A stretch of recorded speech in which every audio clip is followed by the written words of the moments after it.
नमस्कार साथियों, स्वागत है आप सभी का एसटी ई क्लासेस के ऑनलाइन प्लेटफॉर्म पर। आज के इस सेशन में प्रीवियस पेपर की कड़ी में माध्यमिक शिक्षा बोर्ड राजस्थान के 2022 में 12वीं कक्षा के इतिहास विषय में प्रश्न पत्र पर चर्चा करेंगे। मैंने एक दिन पहले भी आपको बोला था कि प्रीवियस पेपर जो है वो बोर्ड के विद्यार्थियों के लिए काफी महत्वपूर्ण होते हैं और बोर्ड लगभग हमेशा प्रीवियस पेपर जो है उसमें से बहुत सारे प्रश्नों का रिवाइज करता ही है। तो मैंने पहले भी कहा था और अभी भी कह रहा हूं, जो भी 12वीं में पढ़ने वाले विद्यार्थी है वो सारे के सारे विद्यार्थी जितने भी प्रीवियस पेपर हुए हैं एनसीईआरटी के, विशेषकर 2013 से अगर आप देखना चाहो तो देख सकते हैं। 2013 से 20 में आरबीएसई को छोड़कर और 2022 तक मैंने लगभग आपसे वादा किया था कि मैं जितना संभव होगा उतना आपको प्रीवियस पेपर हल करवाऊंगा। काफी दिनों से मैं ये वीडियो बना रहा हूं, कोशिश करूंगा कि अगली बार जल्दी ही आपको वीडियो उपलब्ध करवाया जाए।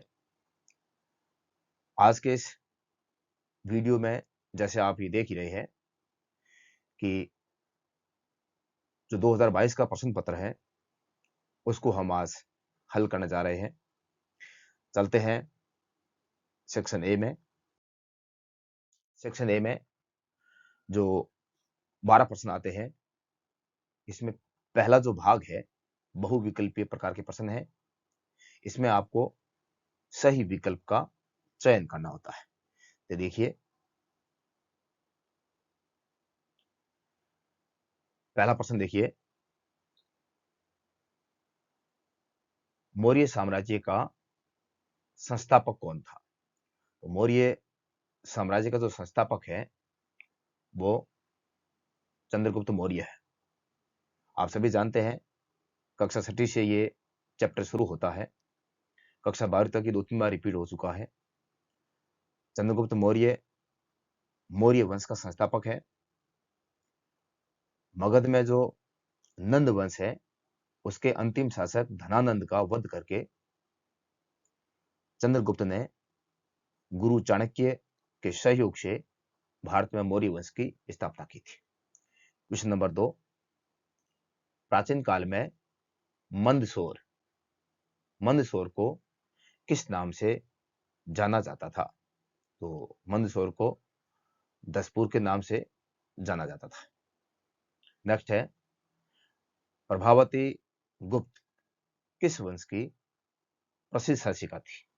तो जो प्रभावती गुप्त है ये वैसे गुप्त वंश के शासक चंद्रगुप्त द्वितीय की पुत्री है और वाकाटक नरेश रुद्रसेन द्वितीय की पत्नी थी। चलिए नेक्स्ट स्लाइड की ओर।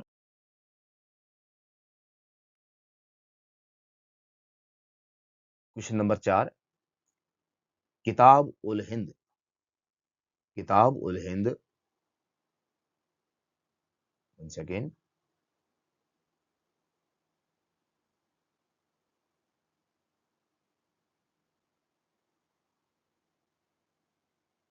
किताब उल हिंद का लेखक कौन था?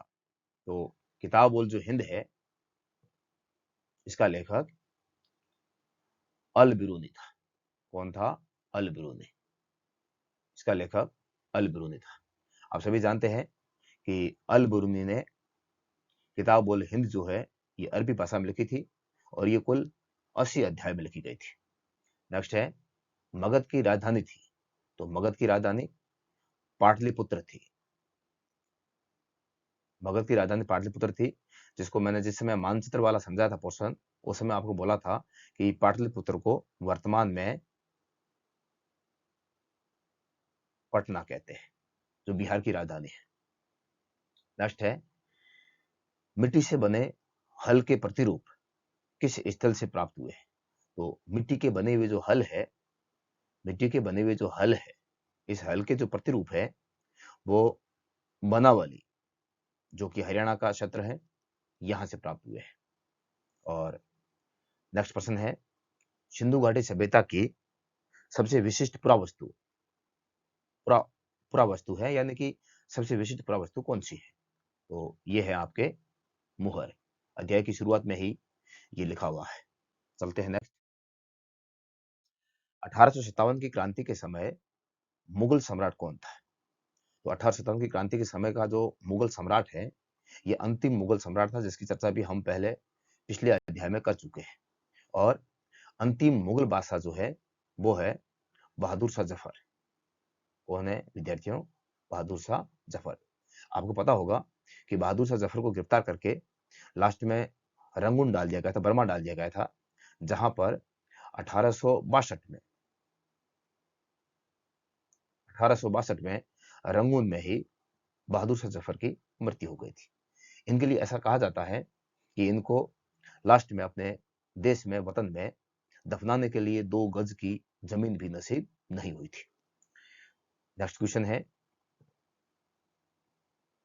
बंगाल में इस्तमरारी बंदोबस्त कब लागू किया गया था? तो बंगाल में जो इस्तमरारी बंदोबस्त है, इसको स्थायी बंदोबस्त भी कहते हैं। ये 1793 में लागू किया गया था और चार्ल्स कॉर्नवालिस के द्वारा इसको लागू किया गया था।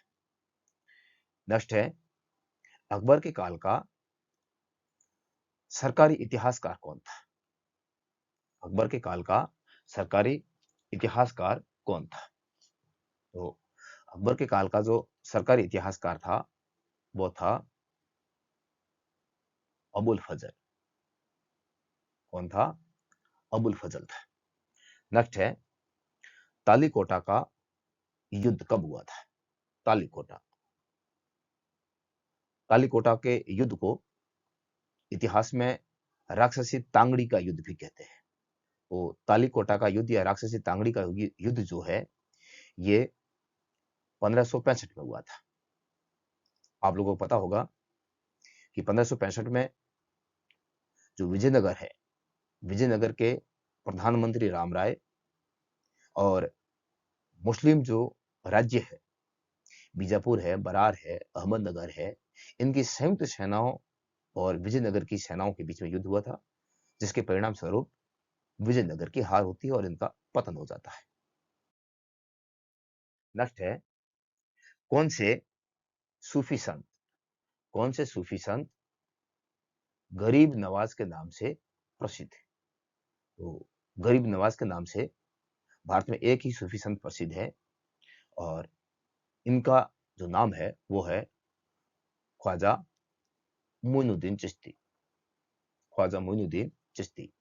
इनकी दरगाह राजस्थान के अजमेर में स्थित है, जिनको भारत की मक्का के नाम से भी जाना जाता है। और यहाँ मुगल सम्राट जो अकबर है, जिन्होंने 14 बार यात्रा की थी। चलते हैं सेक्शन ए में दूसरे प्रश्न की ओर, जिसमें रिक्त स्थान भरने होते हैं। पहला है इसमें, सितंबर 1939 में विश्व युद्ध प्रारंभ हुआ था। मतलब कौन सा विश्व युद्ध प्रारंभ हुआ? तो आपके जो रिक्त स्थान है, इसमें आपके आएगा दूसरा विश्व युद्ध। ये आपको पता होगा कि 1939 से 1945 तक चला था। दूसरा है, दूसरा सम्मेलन 1931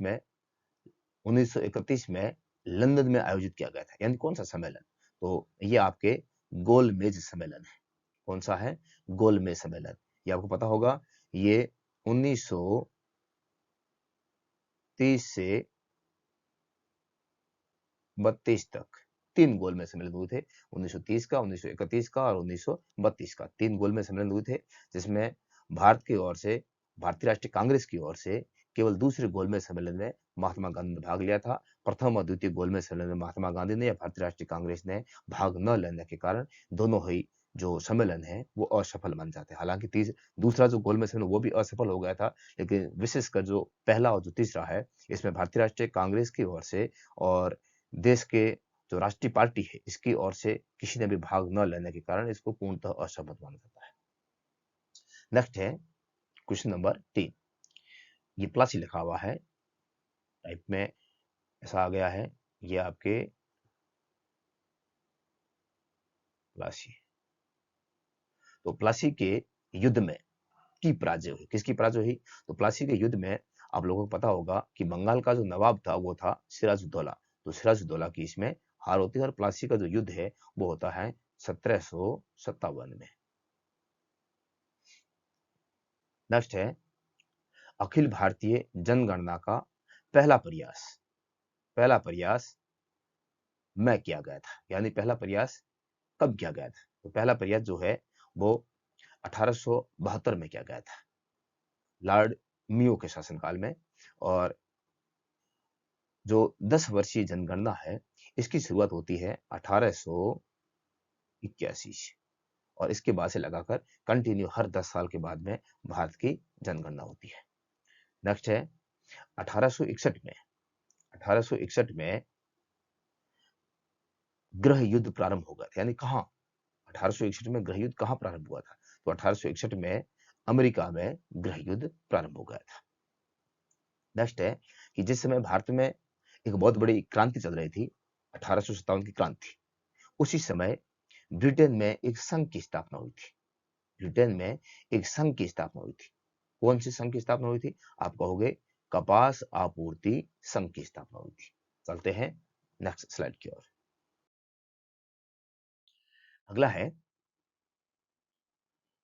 सेक्शन ए में तीसरा प्रश्न, अति लघुतरात्मक प्रश्न।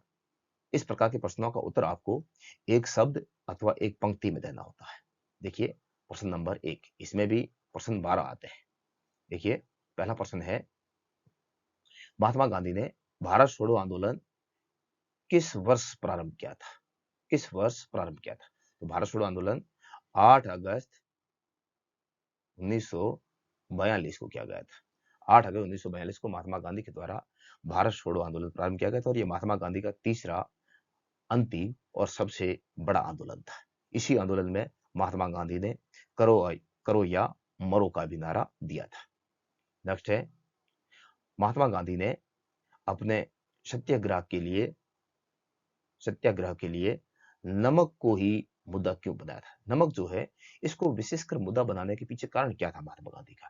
तो देखिए, क्योंकि नमक सभी भारतीयों के घरों में प्रयोग होता था, लेकिन इन्हें घरेलू, विशेषकर ध्यान रखना, घरेलू प्रयोग के लिए भी नमक बनाने का भारतीयों को अधिकार नहीं था। केवल इतना ही नहीं, बल्कि इनके साथ साथ में नमक पर कर भी ज्यादा लगाया जाता। कभी कभार तो नमक के ऊपर 14 गुना तक कर लगा देते। और इससे परेशान होकर महात्मा गांधी ने कहा कि देखिए, नमक जो है ये भारत में चाहे गरीब हो चाहे अमीर हो, सबके लिए अपरिहार्य वस्तु है, अपरिहार्य चीज है। इसलिए इसके ऊपर जो कर है वो समाप्त किया जाए, और सभी भारतीयों को अगर व्यापार करने का अधिकार आप नहीं देते हैं तो कम से कम घरों में प्रयोग जितना होता है उतना तो नमक बनाने का अधिकार दीजिए। और इस बात को ही लेकर महात्मा गांधी ने नमक सत्याग्रह प्रारंभ किया था। और ये आप सभी जानते हैं कि महात्मा गांधी ने अपने 78 अनुयायियों के साथ में 12 मार्च 1930 को ये यात्रा प्रारंभ की थी, और 6 अप्रैल को इनकी यात्रा समाप्त होती। हालांकि 5 अप्रैल को ये पहुंच गए थे, और 6 अप्रैल को महात्मा गांधी ने मुट्ठी भर नमक लेकर जो अगला कदम है सविनय अवज्ञा आंदोलन की ओर बढ़ाते हैं। नेक्स्ट है gateway of India. Gateway of India का निर्माण क्यों करवाया गया था? तो गेटवे ऑफ जो इंडिया है इसका निर्माण विशेषकर कहां करवाया गया था? बंबई में करवाया गया था। क्यों करवाया गया था? क्योंकि ब्रिटेन का राजा है जिसका नाम है जॉर्ज पंचम, और उनकी पत्नी है जिसका नाम है मैरी। इनका स्वागत करने के लिए भारत में एक विशाल गेट का निर्माण किया गया था, और इस गेट का निर्माण बंबई में किया गया था। कब किया गया था? तो आप कहोगे इसका निर्माण 1911 में किया गया था। 1911 में किया गया था। और ध्यान रखना विद्यार्थियों कि 1911 तक भारत की जो राजधानी होती है वो कलकत्ता होती है, और 1911 में ही भारत की राजधानी, जिस समय जॉर्ज पंचम आया था, इस जॉर्ज पंचम के नेतृत्व में ही भारत की जो राजधानी है वो कलकत्ता से दिल्ली कर दी जाती है। चलिए अगले क्वेश्चन की ओर। अवध का ब्रिटिश साम्राज्य में विलय कब किया गया था? तो अवध जो है, अवध अवध का ब्रिटिश साम्राज्य में विलय है वो 1856 में किया गया था। और अवध का जो नवाब था वो था वाजिद अली शाह, जिसके ऊपर आपको पता है कि कुप्रशासन का आरोप लगाकर इनको राजगद्दी से जबरदस्त हटा दिया गया था। और हटाने का जो कार्य है वो किसने किया था? तो आप कहोगे लॉर्ड डलहौजी ने किया था। नेक्स्ट है, अंडाल कौन थी? दक्षिण भारत में आपने दो संप्रदायों के बारे में पढ़ा होगा, एक है अलवार और दूसरा है नयनार। अलवार जो है वो भगवान विष्णु को मानने वाले थे, और जो नयनार है वो भगवान शिव को मानने वाले थे। तो जो अंडाल है ये अलवार मत को मानने वाली महिला संत थी, और ये स्वयं स्वयं को भगवान विष्णु की प्रेमिका मानती थी और उनकी पूजा करती थी। नेक्स्ट है, अकबर ने ख्वाजा मोइनुद्दीन चिश्ती की दरगाह की कुल कितनी बार यात्रा की? मैंने जस्ट अभी आपको बताया है कि अकबर जो है इन्होंने मोइनुद्दीन चिश्ती की दरगाह पर कुल 14 बार यात्रा की थी। नेक्स्ट है, इब्न बतूता ने किस शहर को भारत का सबसे बड़ा शहर बताया? किसने? इब्न बतूता ने। तो इब्न बतूता ने भारत का सबसे बड़ा जो शहर बताया वो था दिल्ली। क्वेश्चन नंबर 8, शाहजहां के सबसे बड़े पुत्र का नाम क्या था? तो शाहजहां जो है, शाहजहां शाहजहां के बाद जो शासक बनते हैं वो इनके बेटे औरंगजेब बनते हैं। लेकिन पूछा यह है कि इनके सबसे बड़े बेटे का नाम क्या था? शाहजहां के 4 पुत्र थे। सबसे बड़ा जो बेटा था उनका नाम था दारा शिकोह, औरंगजेब, मुराद और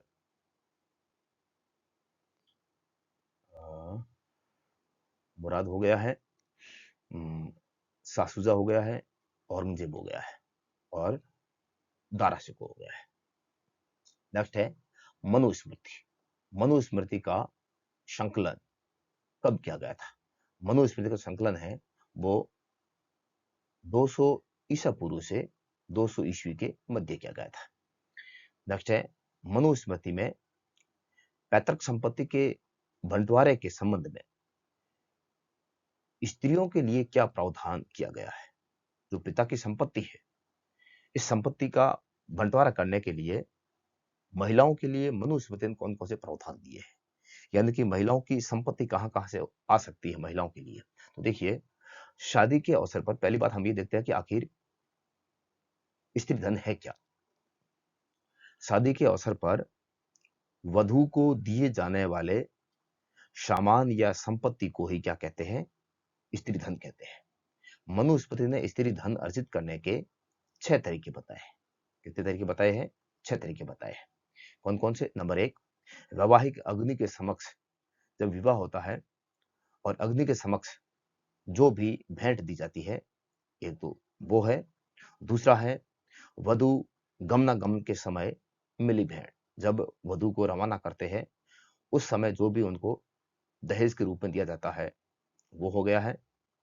उसके बाद में स्नेह के प्रतीक के रूप में मिली विभिन्न प्रकार के बड़े भाई हैं, माता पिता के अलावा उनके ताऊ हैं, अंकल हैं, इनके द्वारा जो भी स्नेह के रूप में भेंट दी जाती है वो भी स्त्री धन कहलाता है। माता पिता के द्वारा जो भी अन्य उपहार दी जाते हैं, कोई भी उपहार दी जाते हैं वो भी स्त्री धन में आता है। और शादी करने के बाद, प्रवर्ती काल में शादी करने के बाद भी जो पीहर पक्ष है उसे हमेशा स्त्री को कुछ ना कुछ मिलता ही रहता है, वो भी स्त्री धन में शामिल होता है। और इसके बाद में सब कुछ, वह सब कुछ जो स्त्री को पति के द्वारा भी प्राप्त होता है, ये सारा धन स्त्री धन कहलाता है। चलिए अगले क्वेश्चन की ओर। बहिर्विवाह पद्धति से आप क्या समझते हैं? विवाह वैसे 2 प्रकार के होते हैं, वैसे तो कई प्रकार के होते हैं, लेकिन इसमें विशेषकर यहाँ 2 प्रकार का अपन मान सकते हैं। एक होता है बहिर्विवाह और दूसरा होता है अंतर्विवाह। अंतर्विवाह जो होता है वो अपने कुल के अंदर ही विवाह होता है, और जो बहिर्विवाह होता है वो अपनी गोत्र या जो कुल होता है इससे बाहर की जाने वाला जो वैवाहिक संबंध है उसको बहिर्विवाह कहते हैं। नेक्स्ट क्वेश्चन है, जॉन मार्शल ने, ध्यान रखना, जॉन मार्शल, जॉन मार्शल ये वही है जिनके नेतृत्व में सिंधु घाटी सभ्यता की खोज की गई थी। तो जॉन मार्शल ने सिंधु घाटी में नवीन सभ्यता की खोज की घोषणा कब की गई थी? तो विश्व के समक्ष जॉन मार्शल ने 1924 में 1924 में ये घोषणा की गई थी कि सिंधु घाटी सभ्यता एक नवीन सभ्यता है। ये 1924 में की गई थी। इसी के साथ में अपना जो ए सेक्शन है वो कंप्लीट हो जाता है। चलते हैं बी सेक्शन की ओर, जो खंड ब है। खंड ब में लघुतरात्मक प्रश्न आते हैं, और लघुतरात्मक जो प्रश्न है इनकी जो शब्द सीमा होती है वो 50 शब्द होते हैं। शब्द सीमा का विशेषकर ध्यान रखें। इसका जो पहला प्रश्न है यानी कि जो चौथा प्रश्न है, 3 हमने देख ली है, 3 जो प्रश्न थे वो खंड अ में थे, और अब हम देख रहे हैं खंड ब। इसमें जो पहला प्रश्न और सीक्वेंस में ये चौथा प्रश्न है। देखिए प्रश्न नंबर 4, अंग्रेजों द्वारा भारत के सार्वजनिक भवनों भवनों में नव शास्त्रीय शैली का प्रयोग क्यों किया गया था? तो देखिए विद्यार्थियों, नव शास्त्रीय जो शैली है इसको न्यू क्लासिकल शैली भी कहते हैं। क्या कहते हैं? न्यू क्लासिकल शैली भी कहते हैं। यह मूल रूप से, कई बार प्रश्न पूछते हैं कि न्यू क्लासिकल या जो नव शास्त्रीय शैली है ये मूल रूप से कहाँ की शैली है? तो मूल रूप से ये रोम की शैली है। कहाँ की है? रोम की है। मूल रूप से ये रोम की शैली है। रोम की भवन निर्माण शैली से निकली हुई है। और भारत में कहां से आई? रोम से ये शैली इंग्लैंड आती है, और इंग्लैंड से फिर ये शैली कहां आती है? भारत आती है। इंग्लैंड से आयातित है। भारत में इस शैली के निर्माण की प्रमुख कई कारण रहे हैं। जो प्रमुख 2 कारण निम्नलिखित है। पहला कारण यह है कि भारत में ब्रिटिश साम्राज्य के लिए यह शैली विशेष रूप से अनुकूल थी। नंबर 2, ये जो शैली है ये भूमध्य सागर के उद्गम के कारण इस शैली को उष्णकटिबंधीय मौसम के अनुकूल माना जाता है। भारत की जो जलवायु है वो काफी उष्ण होती है, गर्मी है, और गर्मी होने के कारण जो नवशास्त्रीय शैली के द्वारा जो भी भवन बनाए जाते हैं वो इस गर्मी वाले इलाकों के अनुकूल होते हैं। इसलिए अंग्रेजों ने विशेषकर अपने अनुकूल भवन बनाने के लिए नवशास्त्रीय शैली का प्रयोग किया था। क्वेश्चन नंबर 5, 1857 के विद्रोह में विद्रोहियों द्वारा हिंदू और मुस्लिम एकता के लिए कौन कौन से कदम उठाए गए थे? किन्हीं 2 कदमों का उल्लेख कीजिए। कौन कौन से कदम उठाए गए थे विद्यार्थियों? तो देखिए, हिंदू और मुसलमानों में एकता स्थापित करने के लिए कई प्रकार के कदम उठाए गए थे, जिसमें नंबर 1 है कि 1857 में विद्रोहियों द्वारा जो भी जारी की गई अनेक जो घोषणाएं थी, इस घोषणाओं में कभी भी किसी भी प्रकार से ना तो किसी जाति का हवाला देते थे, ना ही किसी धर्म का हवाला देते थे। जाति और धर्म का भेद किए बिना समाज में सभी वर्गों का एक साथ में ही आह्वान किया जाता था। यानी कोई भी जाति को आधार बनाकर या धर्म को आधार बनाकर कोई भी घोषणाएं नहीं करते थे। इसके माध्यम से पता चलता है कि हिंदू और मुसलमानों में एकता थी। नंबर 2, मुगल बादशाह बहादुर शाह जफर द्वारा जारी की गई अपीलों में मोहम्मद और महावीर दोनों की दुहाई दी गई है। यानी अंतिम मुगल बादशाह बहादुर शाह जफर, जिन्होंने भारत में 1857 की क्रांति का नेतृत्व स्वीकार किया था, तो 1857 की क्रांति का नेतृत्व करने वाले मुगल बादशाह बहादुर शाह जफर ने जो भी अपीलें की थी, जो भी हिंदू और मुसलमानों को एक रहकर ब्रिटिश सरकार के खिलाफ लड़ने के लिए जो अपीलें की थी, उसमें ये मोहम्मद, इस्लाम धर्म के पैगंबर मोहम्मद का, और महावीर जो ईसाई धर्म के प्रवर्तक थे, इनकी दुहाई देते थे। ईसाई धर्म का मतलब, क्योंकि ये ईसाई धर्म बनाने से पहले हिंदू ही थे, तो इसलिए यहाँ कुल मिला के हिंदू और मुसलमानों को ये एक होने की हर बार हर प्रकार की अपीलों में ये किसी न किसी प्रकार की दुहाई देकर साथ रहने की अपील करते थे। इतना ही नहीं, बल्कि हिंदू और मुसलमानों ने मिलकर मुगल बादशाह को नेतृत्व स्वीकार करने के लिए भी सहमत किया था। यानी कि अगर इनके बीच में धर्म के नाम से कोई द्वेष होता, ये एक दूसरे का विरोध करते, तो सारे हिंदू मिलकर मुस्लिम शासक मुगल बादशाह बहादुर शाह जफर को अपना नेता स्वीकार नहीं करते, लेकिन इनके मध्य एकता थी और एकता स्थापित करने के लिए ही इन्होंने, जो हिंदू व्यक्ति थे, उन्होंने भी उस समय के मुगल बादशाह बहादुर शाह जफर को अपना नेता स्वीकार करते हुए ब्रिटिश सरकार के खिलाफ बगावत करने का आह्वान किया। क्वेश्चन नंबर 6, 1857 के विद्रोह के समय भारतीय भारतीय सैनिकों में असंतोष के क्या कारण थे? किन्हीं दो को लिखे। ऐसे कौन कौन से कारण थे जिसकी वजह से जो भारतीय सैनिक थे उनमें भी असंतोष था? तो देखिए, नंबर 1, भारतीय सैनिकों का जो वेतन था वो ब्रिटिश सैनिकों की तुलना में बहुत कम था। भारतीय सैनिकों को भत्ते भी नहीं मिलते थे। भारतीय सैनिकों का जो पद है, ये पद और जो पद भी इनका वैसे ज्यादा इनको पद नहीं देते थे, उच्च पद नहीं देते थे, निम्न पद हुआ करता था और कभी भी इनकी पदोन्नति भी नहीं होती थी, यानी इनका प्रमोशन नहीं होता था। तो वेतन को लेकर, भत्ते को लेकर, पद और पदोन्नति के संबंध में अंग्रेजों द्वारा भारतीय सैनिकों के साथ में हमेशा क्या किया जाता था? भेदभाव किया जाता था। दूसरी चीज, 1856 में लॉर्ड कैनिंग 1856 में जो लॉर्ड कैनिंग है, लॉर्ड कैनिंग ने सामान्य सेना भर्ती अधिनियम पारित किया। एक नया अधिनियम बनाया, सामान्य सेना भर्ती अधिनियम पारित किया। इसके तहत इन्होंने क्या किया है? इसके अनुसार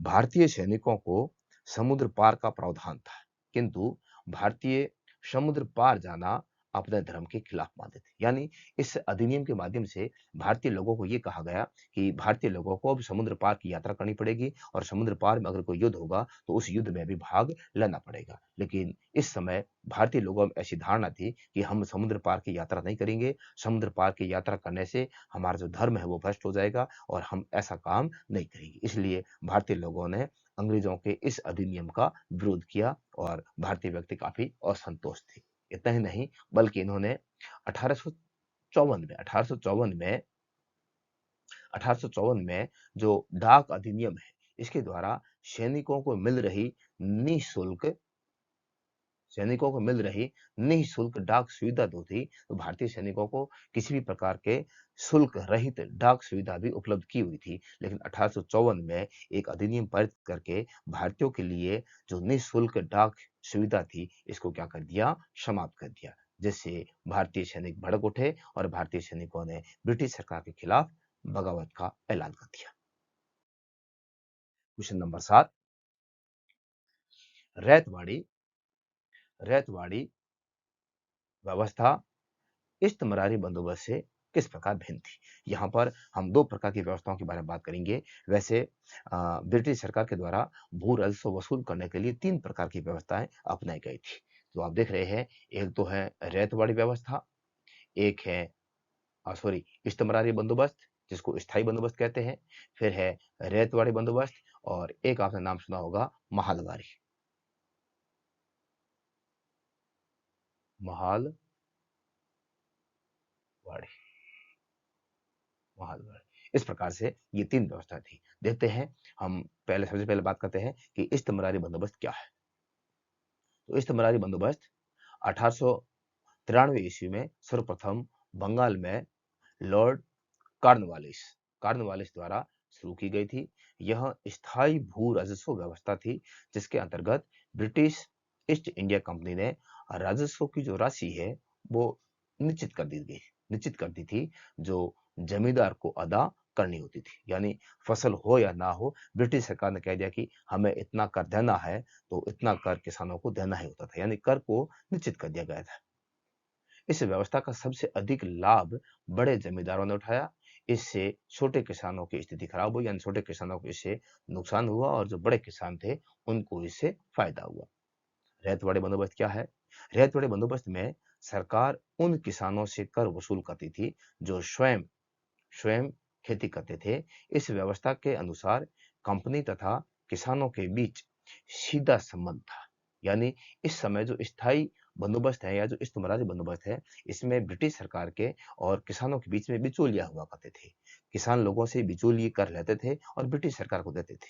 इस वजह से किसानों को नुकसान होता था और ब्रिटिश सरकार को भी नुकसान होता था। बिचौली जो कर वसूल करने वाले थे, वो अपने मुनाफे के लिए किसान लोगों से अधिक कर लेते थे, लेकिन ब्रिटिश सरकार में कम जमा करते थे, जिससे भारतीय किसानों को भी नुकसान होता था और ब्रिटिश सरकार को भी नुकसान होता था। इसलिए ब्रिटिश सरकार ने एक नया तरीका निकाला और कहा कि बिचौलियों को हटा लिया जाए और भारतीय किसानों से सीधा कर वसूला जाए। इसलिए इन्होंने अब जो संबंध है वो बिचौलियों से हटाकर संबंध सीधा किसान लोगों से जोड़ा, इसलिए इसको रैयतवाड़ी के, रैयत का मतलब होता है किसान। ये जो रैयत शब्द है इसका मतलब ध्यान रखना विद्यार्थियों, रैयत, रैयत का मतलब किसान होता है।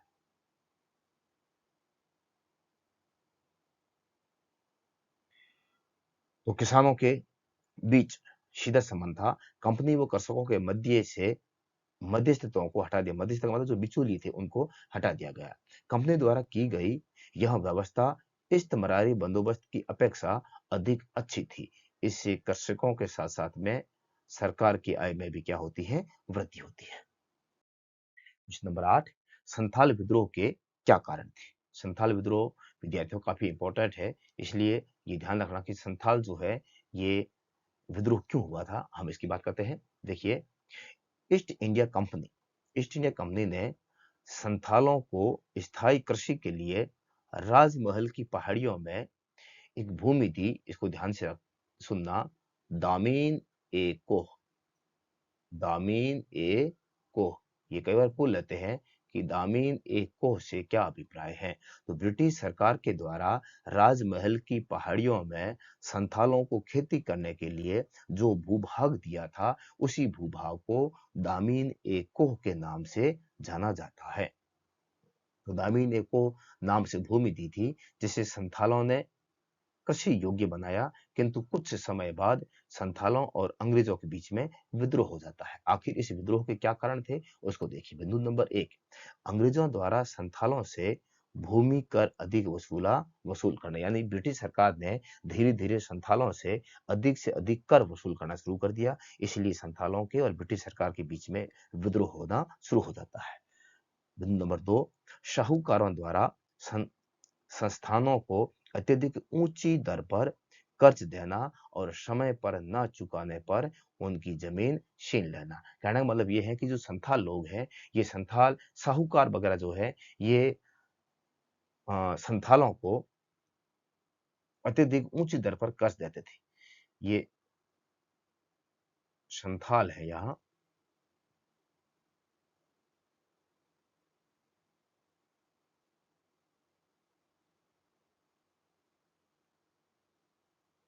संथालों को अत्यधिक ऊंची दर पर कर्ज देते थे और समय पर अगर संथाल लोग साहूकारों को कर नहीं चुकाते थे तो जो साहूकारों की जमीन है इनको ये छीन लेते थे।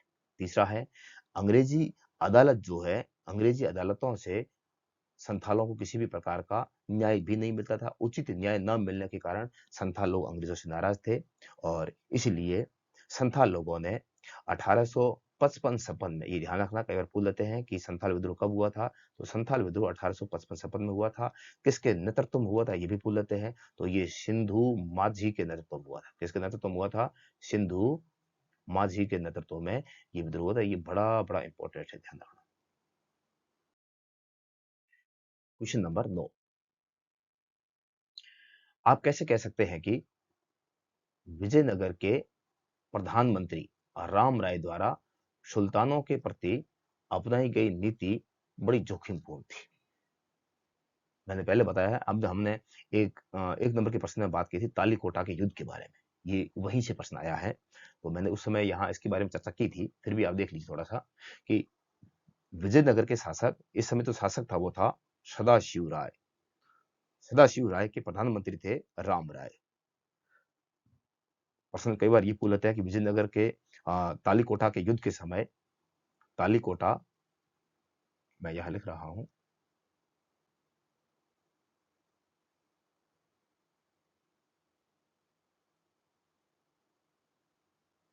तालीकोटा या राक्षसी तांगड़ी के युद्ध के समय विजयनगर का शासक कौन था? तो आप कहोगे सदाशिव राय। अगर ये पूछ लिया जाए कि तालीकोटा के युद्ध के समय विजयनगर का प्रधानमंत्री कौन था, तो था राम राय। तो राम राय ने मुस्लिम राज्य के सुल्तानों को एक दूसरे के विरुद्ध करके अपने साम्राज्य की स्थिति को मजबूत करने की कोशिश की, किंतु राम राय की यह नीति जोखिम भरी साबित हुई। क्यों हुई है?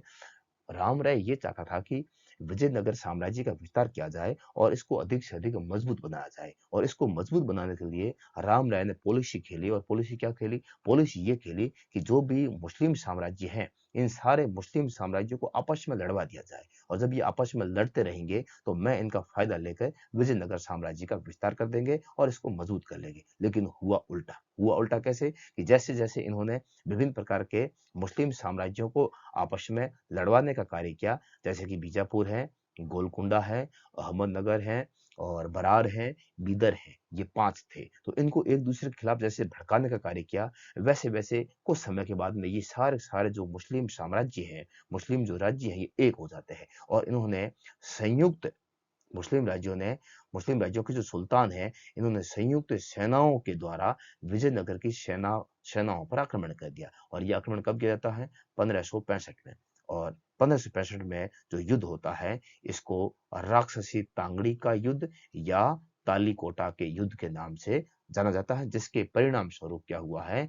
विजयनगर साम्राज्य का पतन। और विजयनगर साम्राज्य का पतन ही ये सिद्ध करता है कि राम राय की जो नीति थी वो काफी जोखिमपूर्ण साबित होती है। चलिए आगे, क्वेश्चन नंबर 10। विजयनगर शासकों की स्थापत्य कला के कौन कौन से तत्व तुर्क सुल्तानों द्वारा प्रवर्तित स्थापत्य से प्रभावित थे?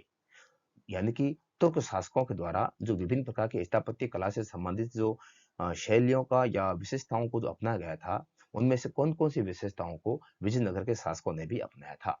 तो देखिए, 14वीं से 16वीं शताब्दी के मध्य कब 14वीं से 16वीं शताब्दी के मध्य दक्षिण के महान नगर विजयनगर के शासकों ने स्थापत्य की अनेक परंपराओं को प्रेरित किया। शासकों ने विजयनगर शहर की किलेबंदी की। यानी अब इन्होंने क्या किया है? विशेषकर जो अपनाया है, जो शैली अपनाई है, वो अपनाई है विजयनगर को चारों ओर से किलेबंदी करने का कार्य किया। बस्ती को किलेबंद किया, और बस्ती को किलेबंद करने के लिए इन्होंने क्या किए हैं? विभिन्न प्रकार के बड़े बड़े प्रवेश द्वार बनाए। क्या बनवाए? प्रवेश द्वार बनाए। प्रवेश द्वार पर बनी मेहराब, प्रवेश द्वार जो बनाए हैं, इस प्रकार से प्रवेश द्वार बनाए हैं। इनके ऊपर जो ये मेहराब है, मेहराब, और साथ ही द्वार के ऊपर बने गुम्बद, इसके ऊपर कई प्रकार के ऐसे गुम्बद बने हुए हैं। ऐसे ऐसे बने गुम्बद तुर्की सुल्तानों, एक तो हो गया है मेहराब और दूसरा हो गया है गुम्बद। मेहराब और जो गुम्बद है, ये तुर्की सुल्तानों द्वारा प्रवर्तित स्थापत्य के चारित्रिक तत्व माने जाते हैं। कला इतिहासकार इस शैली को क्या कहते हैं? Indo Islamic. इंडो इस्लामिक यानी हिंदू और मुसलमानों की दोनों शैलियों को इसमें सम्मिलित किया गया है। दोनों शैलियों को सम्मिलित करने के कारण इसको इंडो इस्लामिक या हिंद इस्लामिक शैली के नाम से भी जाना जाता है। क्वेश्चन नंबर 11 है, सूफी संतों की लोकप्रियता के क्या कारण थे? सूफी जो संत हैं, ये आखिर लोकप्रिय क्यों थे? सूफी संतों में ऐसी कौन कौन सी विशेषताएं थी जिसके कारण ये लोगों में लोकप्रिय थे? तो देखिए, सूफी संतों की सूफी संत जो है, ये एक तो धर्मनिष्ठ थे, धर्मनिष्ठता, बड़े विद्वान थे, विद्वत्ता, और लोगों द्वारा उनकी चमत्कारिक शक्ति, लोगों को ऐसा लगता था कि इनके पास में कोई ऐसी चमत्कारी शक्ति है कि जो भी सूफी संतों के पास जाएगा और जो भी सूफी संतों के द्वारा आशीर्वाद दिया जाएगा, वो सफल हो जाएगा।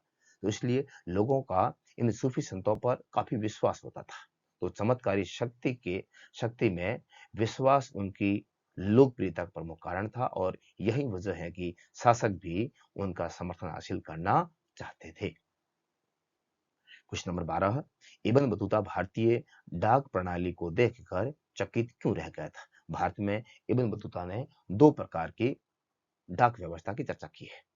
भारत की डाक प्रणाली इतनी अधिक कुशल थी कि जहां सिंध से दिल्ली तक, अब ये आश्चर्यचकित क्यों होता है? ये कह रहा है, इब्न बतूता कह रहा है कि जिस समय मैं भारत में आया तो मुझे ऐसा लगा कि भारत की जो डाक प्रणाली है, डाक व्यवस्था है, वो इतनी कुशल है, इतनी दक्ष है कि चाहे उस समय के जो भी संसाधन थे, उनको अगर सामान्य तरीके से देखा जाए तो सामान्य तरीके से एक यात्री को सिंध से दिल्ली तक की यात्रा करने में लगभग 50 दिन लगते थे। कितने दिन लगते थे? 50 दिन। लेकिन इब्न बतूता कह रहा है कि मैं इस बात को देखकर बड़ा आश्चर्यचकित हुआ कि किसी भी प्रकार की सूचना को अगर सिंध से दिल्ली तक भेजना है, सुल्तान तक भेजना है, तो गुप्तचर इस खबर को मात्र 5 दिनों में ही दिल्ली तक पहुंचा देते थे। इब्न बतूता भारत की इस प्रकार की जो डाक प्रणाली है, इसको देखकर, इसकी कार्य कुशलता को देखकर बड़ा आश्चर्यचकित होता है, चकित होता है, क्योंकि ये कार्य बड़ा तीव्र गति से होता था। नेक्स्ट क्वेश्चन है question number 13। Ibn Battuta Sindh कब पहुंचा? उस समय दिल्ली का सुल्तान कौन था? तो देखिए, इब्न बतूता जो कि मोरक्को यात्री था, मोरक्को यात्री इब्न बतूता मध्य एशिया के रास्ते होते हुए 1333 ईस्वी में स्थल मार्ग से सिंध पहुंचा और इस समय दिल्ली का जो सुल्तान था वो था मोहम्मद बिन तुगलक। मोहम्मद बिन तुगलक ने इब्न बतूता को, आपकी जानकारी के लिए ये भी बता देते हैं कि इब्न बतूता को दिल्ली का काजी या न्यायाधीश नियुक्त किया गया था। तो ये भी प्रश्न पूछ सकते हैं। अभी एक नंबर वाला प्रश्न जो थे उसमें ये पूछा भी गया था कि किस विदेशी यात्री को मोहम्मद बिन तुगलक ने दिल्ली का काजी या न्यायाधीश नियुक्त किया था? तो वो किसको किया था? इब्न बतूता को किया था। क्वेश्चन नंबर 14 देखिए, गोत्र व्यवस्था के दो नियम लिखे। गोत्र व्यवस्था के दो नियम लिखे। लगभग 1000 ईसा पूर्व के बाद से प्रचलन में आई ब्राह्मणीय पद्धति ब्राह्मणी पद्धति ने लोगों को गोत्रों में वर्गीकृत किया। प्रत्येक गोत्र वैदिक ऋषियों के नाम पर होता है। जो वैदिक ऋषि है उनके, जैसे कि गौतम है, तो ये मतलब कहने का मतलब ये है कि जो भी वैदिक ऋषि मुनि थे उनके नाम से ही गोत्र होती थी, जिसके सदस्य उसी ऋषि के वंशज माने जाते थे। गोत्र प्रणाली के दो नियम थे। कौन कौन से? नंबर 1, विवाह के बाद स्त्री को पिता के स्थान पर जो पति की गोत्र होती थी उसी गोत्र का माना जाता था। नंबर 2, एक ही गोत्र के सदस्य आपस में विवाह संबंध स्थापित नहीं कर सकते थे। चलिए अगले क्वेश्चन की ओर। क्वेश्चन नंबर 15, 6वीं शताब्दी ईस्वी से सोने के सिक्के मिलने कम क्यों हो गए थे? सोने के जो सिक्के हैं ये मिलने 6वीं शताब्दी में कम क्यों हो गए थे? तो देखिए, इसको लेकर इतिहासकारों में मतभेद है। इतिहासकार एक मत तक नहीं पहुंचे हैं, लेकिन जो भी इतिहासकारों के मत हैं हम उनके मतों की बात करते हैं। कुछ इतिहासकारों के अनुसार रोमन साम्राज्य के पतन के बाद दूरवर्ती व्यापार में कमी आ जाती है, जिससे उन राज्यों, समुदायों और क्षेत्रों की संपन्नता पर असर पड़ता है। लेकिन कुछ विद्वान कह रहे हैं, कुछ का कहना है कि इस काल में नए नगरों और व्यापार के नवीन तंत्रों का उदय होने लगा था, तथा कुछ विद्वान ये भी कह रहे हैं, कुछ विद्वानों के अनुसार सोने के सिक्के इस समय प्रचलन में थे और उनका किसी ने संग्रह करके नहीं रखा, इसलिए 6वीं शताब्दी ईस्वी में सोने के सिक्के मिलने कम हो गए थे। इसमें ज्यादातर जो मत आता है वो यही है कि 6वीं शताब्दी में सोने के सिक्के मिलने कम क्यों हो गए थे? कम वैसे तो कई कहते हैं कि रोमन में जो रोम से प्राप्त होने वाला सोना है वहां से व्यापार होना कम हो गया था, इसलिए सोना मिलना कम हो गया था। और बहुत सारे विद्वान इस मत से, इस तर्क से सहमत है कि 6वीं शताब्दी ईस्वी में जो सोने के सिक्के थे ये मार्केट में प्रचलन में थे और लोगों ने इसको इकट्ठा नहीं किया था, और इकट्ठा न करने के कारण ही सोने के जो सिक्के हैं वो हमें बहुत ही कम मात्रा में मिलते हैं। क्वेश्चन नंबर 16, सिंधु घाटी सभ्यता में प्रचलित बाटों की कोई दो विशेषताएं बताइए। जो बाट है इसकी दो विशेषताएं पूछा है इन्होंने। देखिए, सिंधु घाटी सभ्यता के लोग विनिमय हेतु नाप तोल के लिए बाटों का प्रयोग करते थे। बाट जो है इसमें विशेषकर आपको जो विशेषता पूछी है उसमें एक विशेषता ये है कि बाट आखिर किसके बने। ये प्रश्न भी एक नंबर का पूछते हैं कि सिंधु घाटी सभ्यता के जो बाट है वो किसके बने होते थे। तो जो सिंधु घाटी सभ्यता के जो बाट है वो विद्यार्थियों चर्ट नामक पत्थर के बने थे। किसके थे? चर्ट नामक पत्थर के। पहली विशेषता। दूसरी विशेषता क्या है? ये घनाकार थे। इनका आकार कैसा था? घन का आकार था। ये घन के आकार के थे और इन पर निशान नहीं होते थे। इन पर निशान नहीं होते थे। कितनी विशेषताएं हो गई है? 3 विशेषताएं हो गई। पहला, ये चर्ट नामक पत्थर से बने थे। दूसरा, इनका आकार घनाकार होता था। तीसरा, निशान इनके ऊपर नहीं होते थे। इन बाटों के जो निचले मानदंड है ये द्विआधारी होते थे। 1 है, 2 है, 4 है, 8 है, 32 है, 16 है, 32 है, इत्यादि तक होते रहते थे।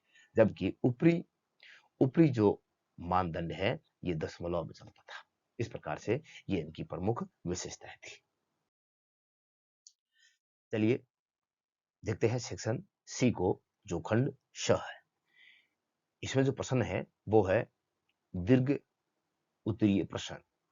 इसमें जो प्रश्न पूछे जाते हैं उनको लिखने की जो शब्द सीमा है वो लगभग 100 शब्द है।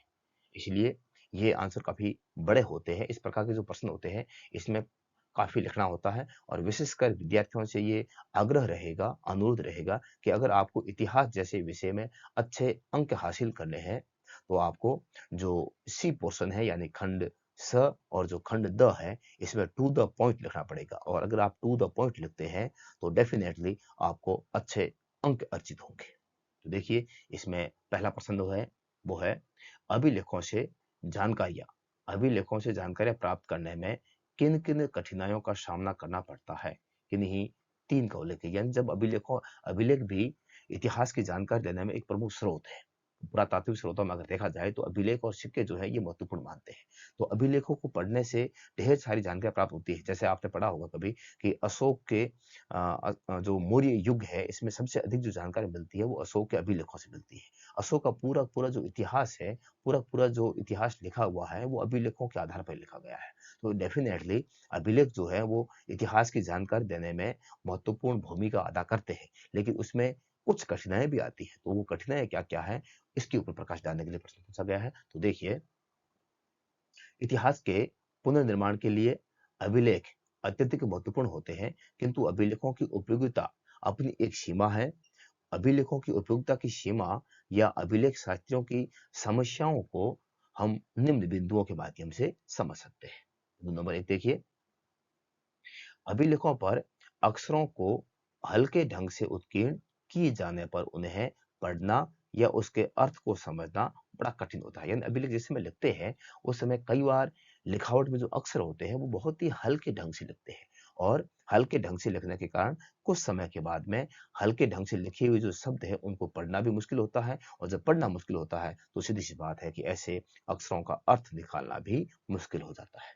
बिंदु नंबर 2, अभिलेख कभी-कभार जो अभिलेख है वो नष्ट हो जाते हैं अथवा क्षतिग्रस्त हो जाते हैं। और जब अभिलेख नष्ट हो जाते हैं या क्षतिग्रस्त हो जाते हैं या क्षतिग्रस्त होने का भय रहता है तो सीधी सी बात है कि यहाँ से भी हमें कोई जानकारी प्राप्त नहीं होती है। नंबर 3, अभिलेखों के शब्दों के वास्तविक अर्थ को समझ पाना कठिन कार्य है। वास्तविक अर्थ को यानी वास्तविक इसमें अभिलेख जब भी लिखे जाते थे तो अभिलेख जिस समय लिखते थे उस समय उन लोगों की भावनाएं कुछ और होती थी, और बाद में जब हम उसको पढ़ते हैं तो उनकी भावनाओं को हम समझ नहीं पाते हैं। इसलिए वास्तविक जो अर्थ है उसको समझ पाना बड़ा कठिन कार्य होता है, क्योंकि कुछ अर्थ किसी विशेष स्थान या समय से संबंधित होते हैं। बहुत सारे अर्थ ऐसे होते हैं जो उसी समय के साथ में उसी कुछ स्थान से जुड़े भी होते हैं, जिसको समझ पाना काफी कठिन कार्य होता है। बिंदु नंबर 4, हजारों की संख्या में अभिलेख प्राप्त हुए हैं। अगर देखा जाए तो अभिलेखों की कोई कमी नहीं है, अभिलेख कई प्राप्त हुए हैं, लेकिन सबके अर्थ नहीं निकाले जा सकते हैं। सबके अर्थ नहीं निकाले जा सके हैं। अगर आप देखें तो सिंधुघाट सभ्यता से भी हमें अभिलेख मिले हैं, लिखावट के तौर पर हमें वहां से भी कुछ अवशेष मिले हैं, लेकिन ना तो उनका अर्थ निकाल पाए हैं और ना ही उनको पढ़ पाए हैं। इसका मतलब ये है कि हर प्रकार के अभिलेखों से जानकारी प्राप्त करना बड़ा कठिन कार्य है। चलते हैं अगले क्वेश्चन की ओर। इसके अथवा में प्रश्न आया है और वो है 16 महाजनपदों में मगध के उत्थान के कोई 3 कारण लिखे। मगध जो है, मगध के उत्थान के प्रमुख क्या क्या कारण थे। यानी जो हमने पहले बात की है कि कुल 16 महाजनपद थे।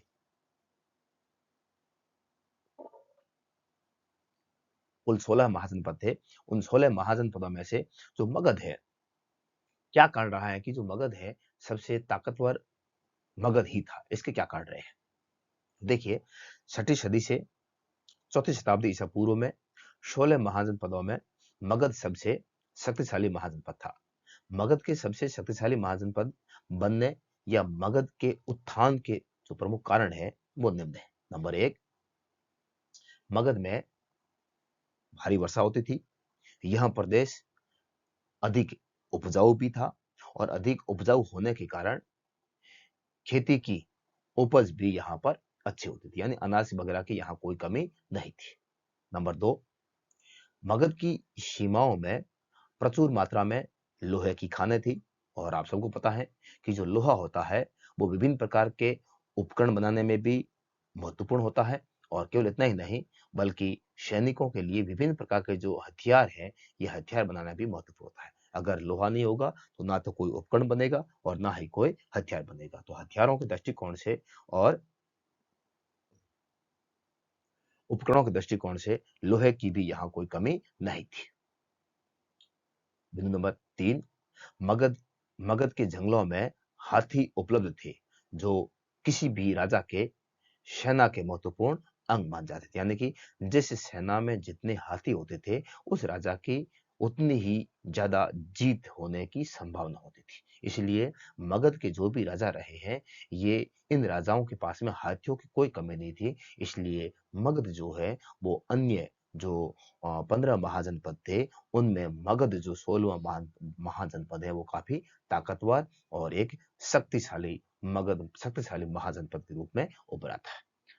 लास्ट बिंदु देखते हैं। मगध की जो दोनों राजधानियां हैं मगध की जो दोनों राजधानियां हैं, राजगीर हो और पाटलिपुत्र। राजगीर और जो पाटलिपुत्र है, ये अगर देखा जाए तो सामरिक दृष्टिकोण से भी दोनों महत्वपूर्ण स्थान थे, क्योंकि हमने इसकी पहले भी चर्चा की है कि जो राजगीर है, ये राजगीर चारों ओर से पहाड़ी से घिरा हुआ था और जो पाटलिपुत्र है, ये चारों ओर से नदियों से घिरा हुआ था। तो नदी और पहाड़ियों से घिरा होने के कारण इनकी जो दोनों राजधानियां हैं, ये सामरिक दृष्टिकोण से महत्वपूर्ण थी। और किसी भी महाजनपद या किसी भी विदेशी जो लुटेरे हैं, उनके द्वारा मगध पर आधिपत्य स्थापित करना, इनके ऊपर आक्रमण करना लगभग असंभव था और उनको कहीं कोई सफलता अर्जित नहीं होती थी। यही कारण है कि 16वीं जो 6ठी शताब्दी है, 6ठी शताब्दी में 16 महाजनपदों में सबसे ताकतवर जो महाजनपद था वो कौन सा था? मगध था। चलते हैं अगले क्वेश्चन की ओर।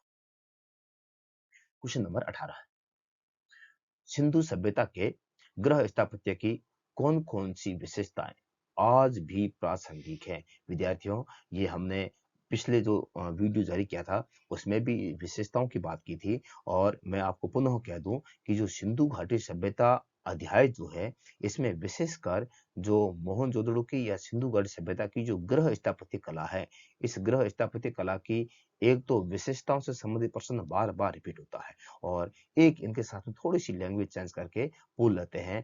आज की प्रासंगिकता या वर्तमान उपादेयता, एक वर्ड आता है वर्तमान, मैं यहां लिख रहा हूं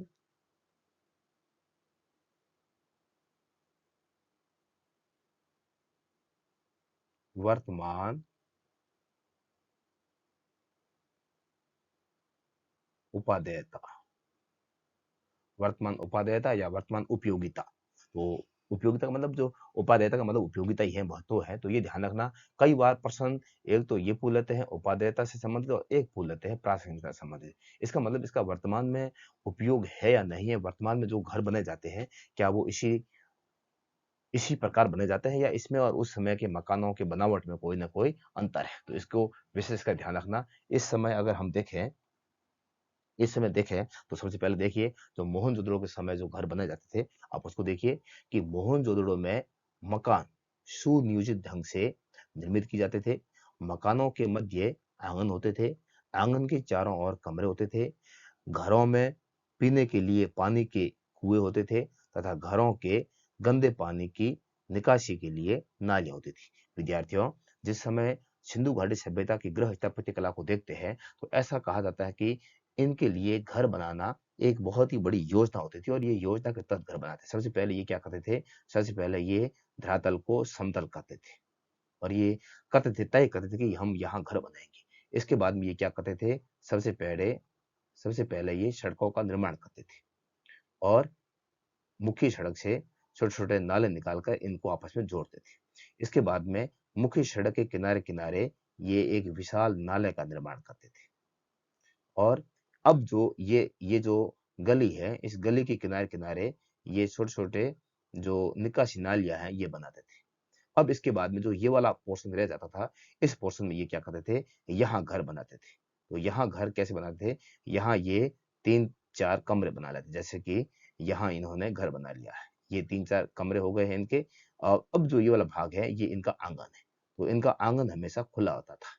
आज वर्तमान में भी आंगन होता है। आज भी हम किसी भी प्रकार का घर बनाते हैं तो एक योजना के तहत बनाते हैं। पहले हम इसका इस प्रकार से नक्शा बनाते हैं, उसकी योजना बनाते हैं। उसके बाद में ये कितने कमरे बनेंगे ये तय करते हैं। फिर उसमें कौन सा कमरा कहाँ होगा ये तय करते हैं। इनके बाद में पानी के लिए जिस प्रकार से यहाँ हम देख रहे हैं कि आंगन के चारों ओर कमरे होते थे, ये कमरे बने हुए हैं। इनके बाद में उन्होंने लिखा है कि घरों में पीने के लिए पानी के कुएं होते थे। मोहनजोदड़ो या सिंधुघाट सभ्यता के समय बहुत सारे घरों में, बहुत सारे जो घर हैं, आंगन है, वहां से कुएं प्राप्त हुए हैं। तो वर्तमान में भी आपको पता है कि वर्तमान में हम पानी पानी के लिए, पीने के पानी के लिए कुएं ना बना क्या बनाते हैं, टांका बनाते हैं। पानी का साधन आज भी होता है, टांका है। फिर ये कह रहे हैं कि घर के गंदे पानी को निकालने के लिए निकासी नालियां होती है। तो इसके बाद में ये नालियां बनी हुई है। तो ये जो पोर्शन बना हुआ है ठीक इसी प्रकार का प्राचीन समय में भी था, और वर्तमान में हम जो घर बनाते हैं वो भी कुछ इसी प्रकार की योजना के तहत बनाते हैं। इसलिए उन्होंने पूछा है कि आज भी प्रासंगिकता है या नहीं है। आज भी जो घर बनाते हैं वो सिंधु घाटी सभ्यता के समान ही बनाते हैं, उस समय के अनुसार योजना बनाकर बनाते हैं, या आनंद फानंद बनाते हैं। तो देखिए विद्यार्थियों कि वर्तमान में भी मकानों का निर्माण उसी प्रकार से किया जाता है जैसे मोहनजोदड़ो में किया जाता है। इसलिए यह कहा जा सकता है कि मोहनजोदड़ो की गृह स्थापत्य कला की वर्तमान समय में भी प्रासंगिकता है, तथा मकानों का निर्माण इसी प्रकार की योजना के साथ किया जाता है। यानी कि जिस प्रकार से मोहनजोदड़ो के समय घरों का निर्माण किया जाता था एक योजना के तहत, ठीक उसी प्रकार से हम वर्तमान में भी योजना के तहत ही घरों का निर्माण करते हैं। चलते हैं अगले क्वेश्चन की। इसके अथवा में देखिए, इसके अथवा में आप कैसे कह सकते हैं कि सिंधु घाटी सभ्यता के निवासियों के सुदूर क्षेत्रों से संपर्क था। तो ये हमने पहले भी चर्चा की थी कि सिंधु घाटी जो सभ्यता है इसके समकालीन विश्व की और भी सभ्यताएं थी। जैसे कि आपने नाम सुना होगा, बेबीलोनिया की सभ्यता है, मेसोपोटामिया की सभ्यता है, या इनके साथ साथ में जो दिलमुन है, बहरीन है, ये छोटे छोटे कई सभ्यताएं जो है। और अगर वैश्विक स्तर पर देखा जाए तो बड़े लेवल में तो एक तो मिस्र की सभ्यता थी, और एक चीन की व्यांगहो नदी के किनारे की सभ्यता थी। ये कुछ सभ्यताएं सिंधु घाटी सभ्यता के समकालीन सभ्यताएं थी। लेकिन यहाँ प्रश्न ये पूछा गया है कि सिंधु घाटी सभ्यता के लोगों का जो संपर्क है वो किन किन के साथ में था। समकालीन सभ्यताओं के बारे में नहीं पूछा है, पूछा ये है कि सिंधु घाटी सभ्यता के लोगों का संपर्क, जो व्यापारिक संपर्क है, वो कौन कौन से लोगों के साथ में था, ये प्रश्न पूछा है। तो देखिए इनको हम इस बिंदुओं के माध्यम से समझते हैं। बिंदु नंबर है 1, सिंधु निवासी अरब प्रायद्वीप, अरब प्रायद्वीप के दक्षिणी पश्चिमी शोर पर स्थित ओमान से तांबा का आयात करते थे। तो सबसे पहले हम देखते हैं कि सिंधु घाटी सभ्यता के लोगों का जो संपर्क है वो किन के साथ में था, ओमान के साथ। ओमान से ये लोग क्या मंगवाते थे, आप कहोगे तांबे का आयात करते थे। ओमानी स्थलों से एक विशिष्ट हड़पाई मर्तबान, मर्तबान का मतलब होता है मिट्टी का बर्तन। मर्तबान का मतलब क्या होता है, मिट्टी का बर्तन। तो हड़पाई का मतलब है हड़प्पा सभ्यता से संबंधित एक एक ऐसा आ, ओमान से एक ऐसा मिट्टी का बर्तन मिला है जो सिंधु घाटी सभ्यता का है, हड़प्पा सभ्यता का है, प्राप्त हुआ है। पुरातत्वविदों के अनुसार हड़प्पा सभ्यता के लोग इन पात्रों में रखे सामान का ओमानी तांबे से विनिमय करते थे। यानी जो भी यहाँ से वस्तुएं मिली है ये आपस में एक दूसरे से लेन देन करते थे। दूसरा, तो एक तो हो गया है कि सिंधु घाटी सभ्यता के लोगों का जो संपर्क था वो किसके साथ में था, ओमान के साथ। अगला देखिए बिंदु नंबर 2, तीसरी शताब्दी ईसा पूर्व के मेसोपोटामिया, मेसोपोटामिया के लेखों में मगान, जो संभवतः ओमान के लिए यूज हुआ, ये संभावना है। मगान नामक क्षेत्र से तांबे के आयात का उल्लेख मिलता है। यानी तांबे का आयात करते, यहाँ पर भी लिखा है तांबे का आयात करते थे, और यहाँ पर भी लिखा है तांबे का आयात करते। तो ये दो प्रमाण हो गए। इससे सिद्ध होता है कि सिंधु घाटी सभ्यता के लोगों का जो व्यापारिक संपर्क है वो मेसोपोटामिया के लोगों के साथ में था। फिर है मेसोपोटामिया से हमें कुछ लेख भी प्राप्त हुए हैं। उन लेखों में एक तो दिलमून वर्ड है। दिलमून जो हो सकता है कि वर्तमान में जो बहरीन है इसके लिए इन्होंने दिलमून शब्द का प्रयोग किया है। फिर ये कह रहे हैं कि मगान, मेलुहा आदि स्थानों का वर्णन किया गया है। वहां से जो भी हमें लेख प्राप्त हुए हैं, इन लेखों में दिलमून है, मगान है, मेलुहा जैसे शब्दों का प्रयोग किया गया है, जो संभवतः हड़प्पा सभ्यता के क्षेत्र में स्थित थे।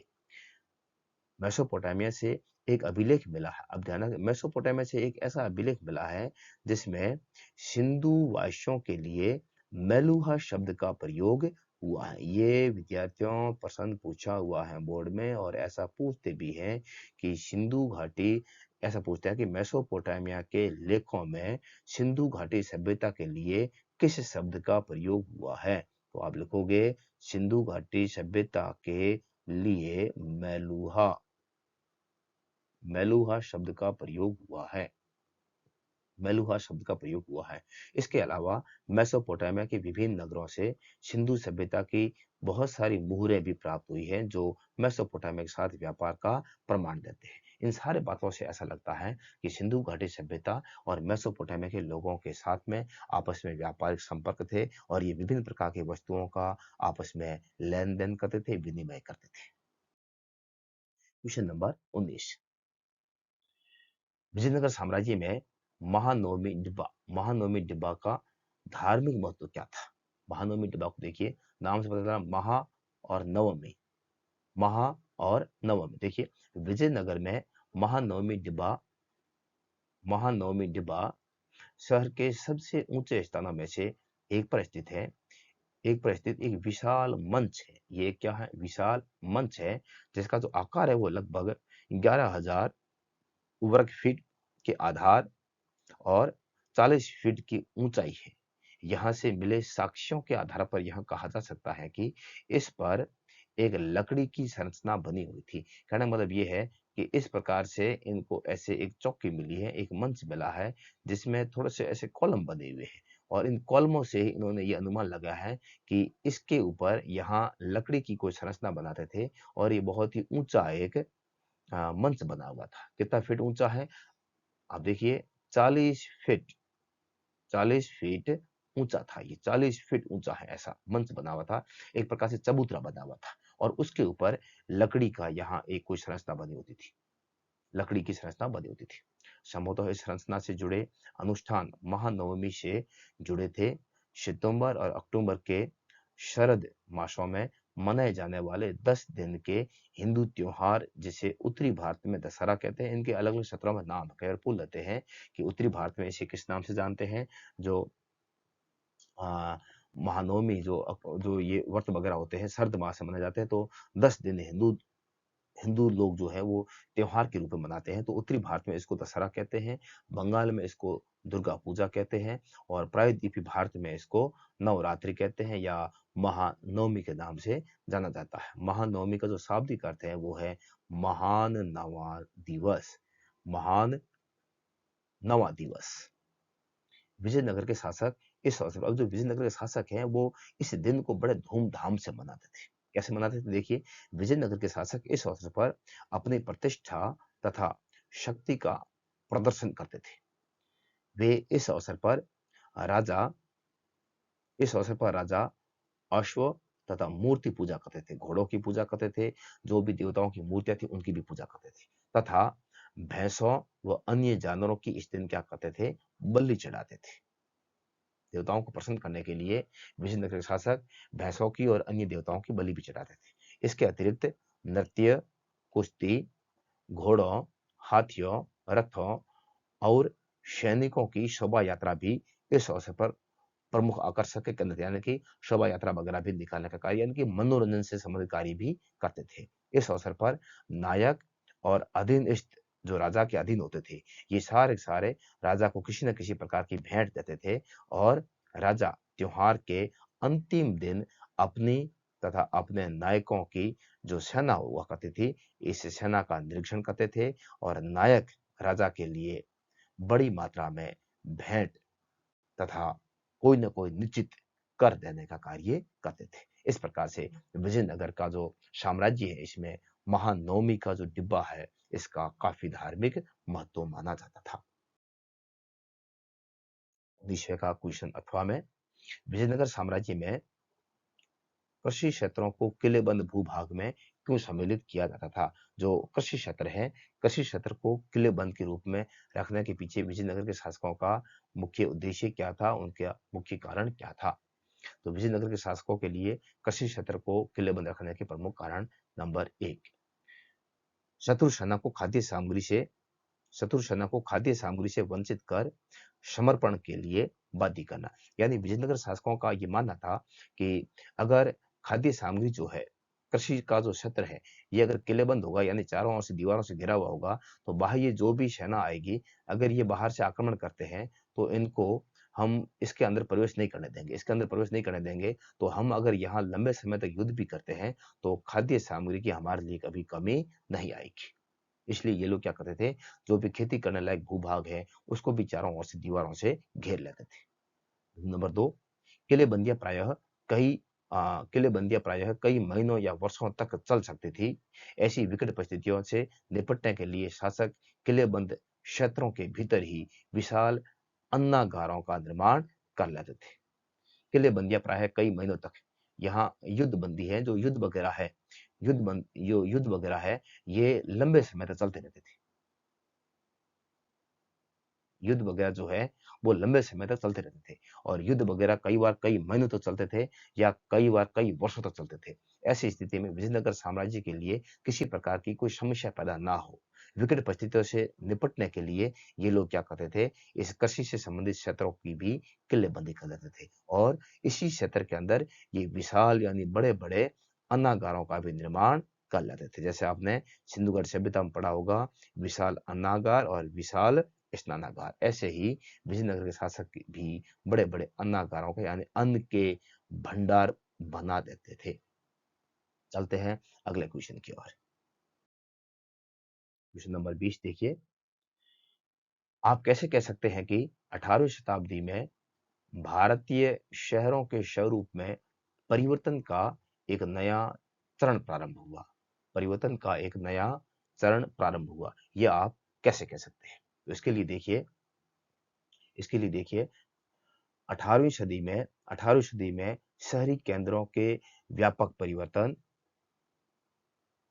एक सेकेंड,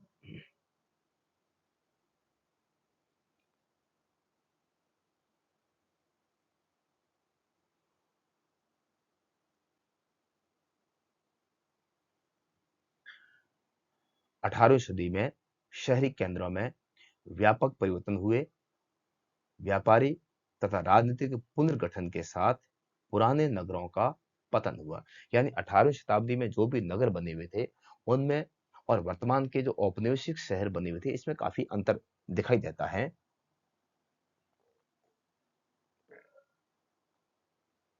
जो परिवर्तन हुआ है वो क्या क्या हुआ उसको आप देखिए।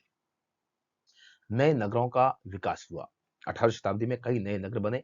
मुगल शासन के पतन के साथ ही उसके शासन से संबंधित नगरों का पतन हो गया। मुगल राजधानियां जो पहले दिल्ली और आगरा हुआ करती थी, इनका जो राजनीतिक महत्व था वो कम हो गया। राजनीतिक महत्व को कम कर दिया गया, और जो क्षत्रिय राजधानियां हैं इनका यहाँ विकास होता है। यहाँ थोड़ा सा गलत है।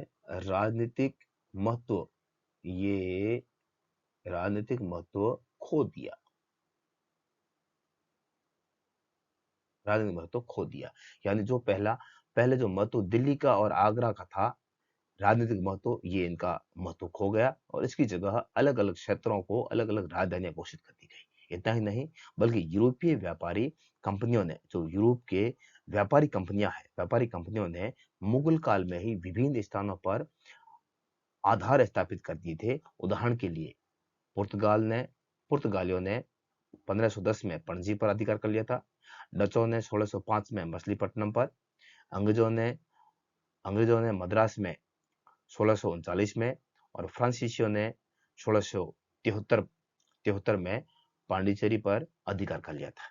व्यापारिक गतिविधियों में विस्तार के साथ ही व्यापारिक केंद्रों के आसपास विभिन्न प्रकार के नगर भी विकसित होने लगे। कहने का मतलब ये है कि मुगल काल में जिन जिन नगरों का महत्व था वो महत्व घट गया है, और अंग्रेजों के शासन काल में जो भी यूरोपीय कंपनियां आई थी, इन यूरोपीय व्यापारिक कंपनियों ने अलग अलग क्षेत्रों को अपना केंद्र बनाते हुए उनका महत्व बढ़ाना और उनको अपनी राजधानी के रूप में विकसित करना शुरू कर दिया था। 18वीं शताब्दी के मध्य में परिवर्तन का एक नया अध्याय शुरू होता है। इसके अंतर्गत 17वीं शताब्दी में विकसित हुए केंद्र सूरत है, मछलीपट्टनम, ढाका जैसे केंद्रों के महत्व में ये भी लगभग मुगल काल में ही स्थापित थे, तो इनके महत्व में भी कमी आती है। जैसा आप देख रहे हैं कि दिल्ली के और आगरा के महत्व में भी कमी आई है, तो इतना ही नहीं बल्कि सूरत और मछलीपट्टनम, ढाका जैसे जो व्यापारी के केंद्र थे, इनमें भी कमी आई है, इनके महत्व में भी गिरावट आई है। और 1757 ईस्वी में जो प्लासी का युद्ध होता है, प्लासी के युद्ध के बाद अंग्रेजों ने राजनीतिक नियंत्रण प्राप्त कर कंपनी का व्यापार फैलाया, और इस प्रकार अंग्रेजों ने विशेषकर अपना साम्राज्य स्थापित करने के साथ साथ में कुछ नगरों को भी विकसित किया था, जिनको औपनिवेशिक शहर की उपाधि दी है। जैसे आप देख रहे हैं, औपनिवेशिक शहर के अंतर्गत अंग्रेजों ने मद्रास, मुंबई और कलकत्ता, इनका विशेषकर एक सुनियोजित तरीके से निर्माण किया था। तो औपनिवेशिक शहरों में नए भवन और संस्थान विकसित किए, और शहरी स्थानों को भी नए तरीके से बनाने का आदेश दिया गया। इस प्रकार हम कह सकते हैं कि 18वीं शताब्दी में भारतीय शहरों के स्वरूप में परिवर्तन का एक नया चरण प्रारंभ होता है। यानी अंग्रेजों ने जो पहले के बने हुए विभिन्न प्रकार के, चाहे वो राजनीतिक महत्व के केंद्र हो, चाहे वो राजधानियां हो, चाहे वो विभिन्न प्रकार के व्यापारिक केंद्र हो, इन सब का महत्व घट गया, और अंग्रेजों ने विभिन्न प्रकार के केंद्रों के रूप में औपनिवेशिक शहरों का निर्माण किया, और इनके साथ साथ में उन्होंने नए व्यापारिक केंद्रों का निर्माण किया। और इस प्रकार से हम ये भी कह सकते हैं कि 18वीं शताब्दी तक आते आते भारतीय शहरों के रूप में, उनके स्वरूप में काफी कुछ हमें परिवर्तन दिखाई देता है। चलते हैं अगले क्वेश्चन की ओर। इसके अथवा में देखिए, आप कैसे कह सकते हैं कि औपनिवेशिक सरकार के लिए शहरों के मानचित्र तैयार करवाना उपयोगी था? औपनिवेशिक जो शहर थे, अंग्रेजों के समय के जो भी शहर बने हुए थे, अंग्रेजों ने उन शहरों का मानचित्र बनाना अधिक महत्वपूर्ण क्यों समझा? देखिए, मानचित्र बनाने पर विशेष ध्यान क्यों दिया, इसको देखिए। सरकार का सरकार का मानना था कि किसी स्थान की बनावट एवं भूदृश्य को समझने के लिए मानचित्र आवश्यक होते हैं। इस जानकारी के आधार पर वे शहरी प्रदेश पर नियंत्रण बनाए रख सकते थे। यानी कि किसी भी क्षेत्र पर अगर नियंत्रण स्थापित करना है, उसके भूदृश्य को समझना है, उसकी बनावट को समझना है, तो उसके लिए अंग्रेजों का मानना था कि मानचित्र का होना बहुत ही जरूरी है, और मानचित्र के माध्यम से ही हम इनके बारे में समझ सकते हैं। बिंदु नंबर 2, जब शहरों का विस्तार होने लगा तो न केवल उनके विकास की योजना तैयार करने के लिए, बल्कि शहर को विकसित करने एवं अपनी सत्ता मजबूत करने के लिए भी मानचित्र बनाए जाते हैं। यानी अगर किसी भी शहर का विकास करना है, विकास से संबंधित कोई योजना बनानी है, तो उसके लिए भी मानचित्र का होना जरूरी है। अगर अपनी सत्ता को मजबूत करना है कि कौन सा क्षेत्र कहाँ पर है, आबादी कहाँ है, कहाँ युद्ध का क्षेत्र है, कहाँ हम आक्रमण करेंगे, कौन सा सरकारी आवास कहाँ पर है, इन सब की बातों का ध्यान रखने के लिए भी मानचित्र का होना जरूरी है। और एक शहर को विकसित रूप से अगर वो बनाना है, सुनियोजित तरीके से उसका अगर विकास करना है, तो उसके लिए भी मानचित्र का होना जरूरी है। बिंदु नंबर 3, मानचित्रों से मकानों की सघनता एवं गुणवत्ता, सड़कों की स्थिति आदि के आदि से किसी प्रदेश की व्यावसायिक संभावनाओं का पता लगाने एवं कराधान की रणनीति बनाने तथा रक्षा संबंधी उद्देश्य के लिए योजना बनाने में भी सहायता मिलती है। यानी अगर मानचित्र होगा तो ये पता चल जाएगा कहाँ जनसंख्या ज्यादा है और कहाँ जनसंख्या कम है, कहाँ मकान ज्यादा है, कहाँ मकान कम है, ये भी मानचित्र के माध्यम से पता चलता है। इतना ही नहीं, सड़कों की स्थिति कैसी है और कहाँ पर सड़कें कितनी है, इसका भी जो पता है वो मानचित्र के माध्यम से ही पता चलता है। इसके साथ साथ में व्यवसायिक संभावनाएं कहाँ बढ़ती, कौन से क्षेत्र में किसी न किसी प्रकार का व्यवसाय शुरू किया जाए, ये भी मानचित्र के माध्यम से ही आसानी से पता चलता है। इनके साथ साथ में जो कर लेने की प्रणाली है, कहाँ किस प्रकार से कर वसूल करना है, इसके लिए जो रणनीति बनानी है, इसके लिए भी मानचित्र का होना जरूरी है। और केवल इतना ही नहीं, रक्षा संबंधी अगर उद्देश्य कोई सुनियोजित करने हैं कि कहाँ किस प्रकार से किन लोगों से रक्षा करनी है, इसके लिए भी मानचित्र का होना जरूरी है। चलते हैं अंतिम पोर्शन की ओर, और ये खंड द है, जो सेक्शन डी का है। इसमें जो प्रश्न आते हैं वो निम्नात्मक आते हैं, और इन प्रश्नों का जो उत्तर है वो लगभग 250 शब्दों में देना पड़ता है। देखिए पहला प्रश्न देखिए, सूफी मत के विकास में सूफी मत के विकास में खानकाह और सिलसिला खानकाह और सिलसिला की भूमिका का उल्लेख कीजिए। यानी सूफी लोगों के जो सूफी विद्वान हैं, सूफी जो संत हैं, उनके मत के विकास में एक तो खानकाह और एक सिलसिला, इन दोनों की क्या भूमिका है और इन दोनों के माध्यम से किस प्रकार से सूफी संतों के जो मत है उनका विकास किया गया है। तो देखिए भारत में सूफी मत का अभ्युदय एवं उसका विकास। सूफी मत 19वीं सदी में अंग्रेजी में मुद्रित एक शब्द है। सूफी जो मत है ये 19वीं सदी में अंग्रेजी भाषा में मुद्रित एक शब्द है, जिसका इस्लामी ग्रंथों में तसव्वुफ नामक शब्द से उल्लेख किया गया है। कौन से शब्द से? तसव्वुफ तसव्वुफ नामक शब्द से उल्लेख किया गया है। कुछ विद्वानों के अनुसार यह शब्द सूफ से निकला है। किसे निकला है? सूफ से निकला है, जिसका अर्थ जो है वो है ऊन। कई बार पूछ लेते हैं कि सूफ का अर्थ क्या है, तो इसका सूफ का अर्थ है ऊन। सूफी लोग, अब इसका ऊन क्यों है? क्योंकि सूफी लोग ऊन से बने वस्त्र धारण करते थे।